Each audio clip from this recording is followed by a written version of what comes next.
Try to figure out who Those brides, bro, I'm warning you now. Don't do it if you are not scared of your life flashing before your eyes. Ow. Okay, do it. Don't worry, do it.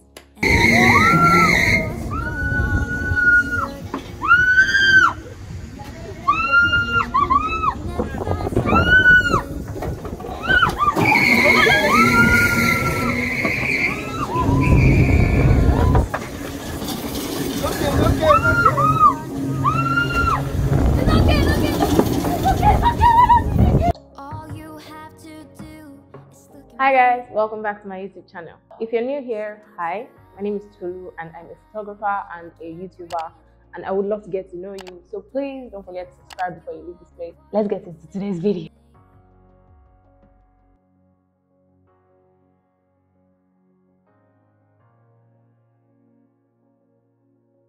So today's video is actually about my journey in photography. I've been into photography for 5 years.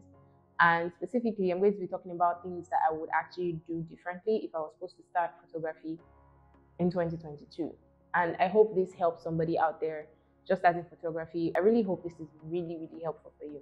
First of all, I want to say that I've actually been into photography for 5 years. I know I'm like an OG and stuff, like 1, 2, 3, 4, 5 years.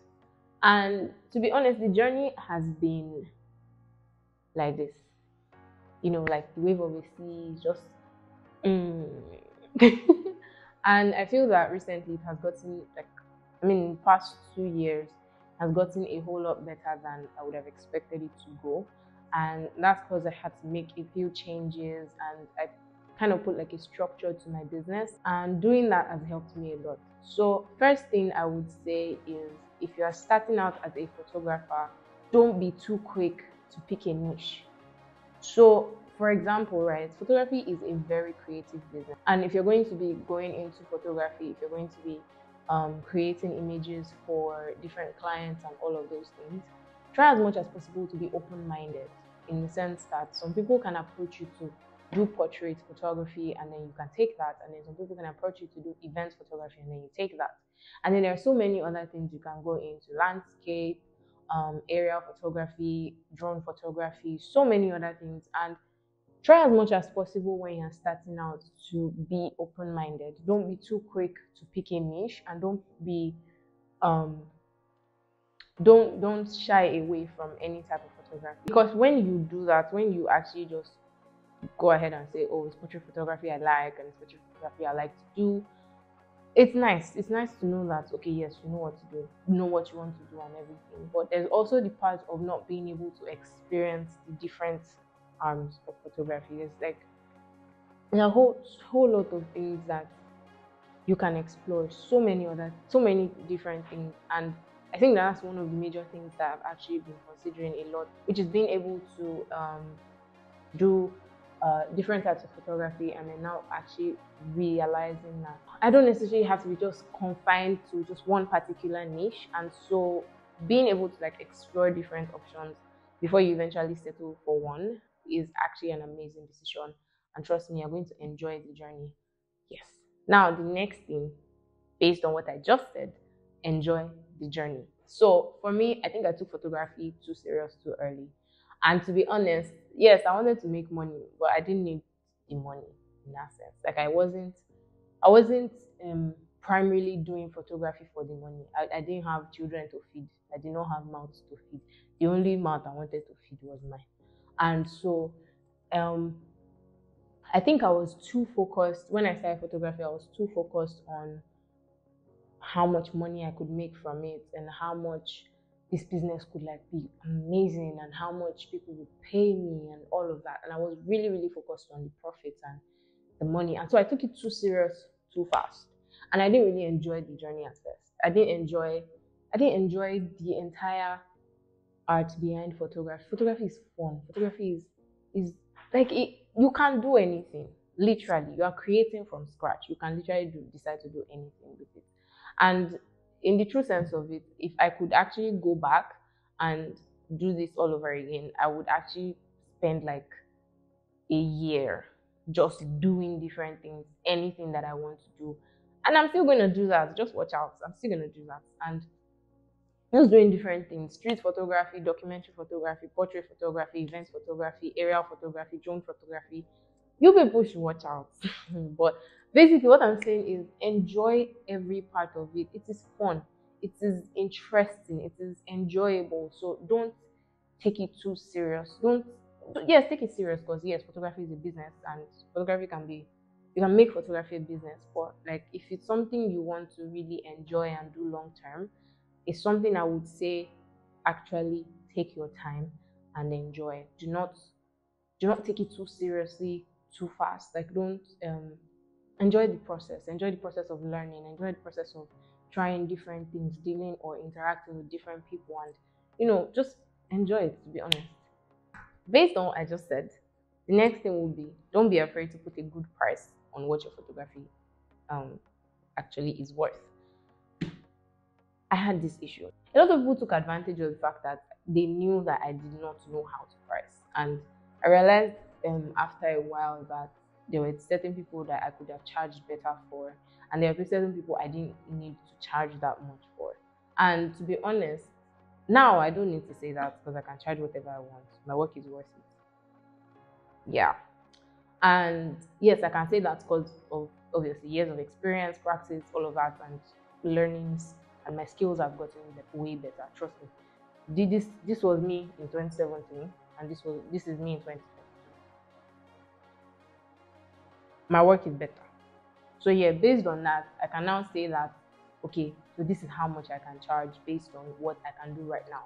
And I feel like pricing is one major thing, that is like one major question in photography that people do not actually answer. It's not as if I'm gonna answer the question at the moment. Will I? Will I answer that question about pricing? Maybe I should. Maybe I should do it in another video. You guys comment down below if you want me to do like an entire video about pricing in photography. I will do it, I promise. But like, basically my point right now is that if you're pricing less than what your work is worth, right? You're going to be running at a loss. And let's just say this point blank, everybody knows this. Everybody that is doing photography, and people that maybe probably have heard, know that photography equipment is not cheap. Photography gear is expensive. Things that I would have bought in 2017 for, say, 30,000 naira, I'm buying them right now for over 100,000 naira.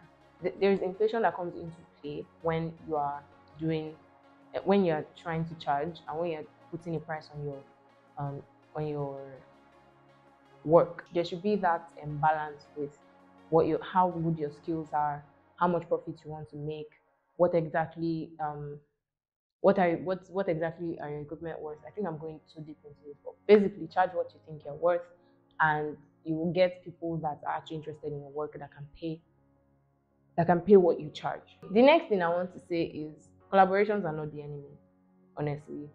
If I were, like, I'm not even joking, one thing I took quite seriously when I started was collaborations. I was trying to like work with this person, work with that person, work with this person, work with that person, just so that I could create more. Collaborations actually do way more good than you guys realize. So, for example, for somebody that is starting out in photography, how exactly do they want to show people that this is what they can do, right? And if they don't try to maybe collaborate with one or two people, because for you to get people that will pay you your money, right, they need to have seen samples, they need to have seen what you've done in the past. And if you've not done collaborations with people, you've not worked with people, there's no way you're going to be able to get that. So to be honest, collaborations have more effect on your work than you actually realize. So yes, actually collaborate with people, but on your own terms, right? Because I know that there's been that abuse has been there, and I know people that would maybe be trying to shoot something promotional, and they'll come and meet you and be like, oh, would you like to do a collaboration? And they are getting paid for it, but you are just running over it. If that's fine with you, sure.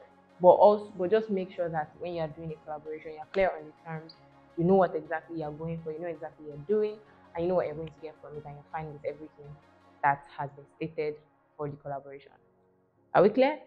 We're clear. Lastly, what I'm going to say now is about equipment. Like I said, photography equipment, you actually save with fasting and prayer. Blowing that, the price they can just wake up tomorrow and then the price is just different. It's just times 2. When I wanted to get my laptop, let's say this week, I was trying to find out the price, and the price was, I'm just going to tell you the price to be honest. So my laptop, am I going to tell you the price? I'm just going to give you a random price.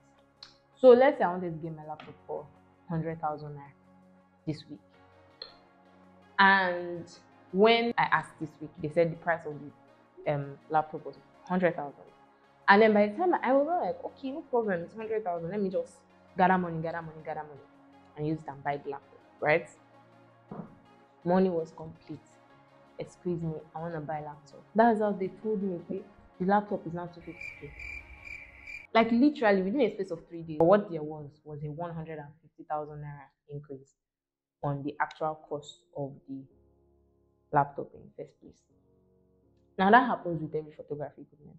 If you're starting with photography, you're starting photography at this point. See, if I was starting photography now, what I will not do is stress myself about equipment. The cost of getting equipment alone is so ridiculous now that it takes that for you to actually break even, right? It will take you some time.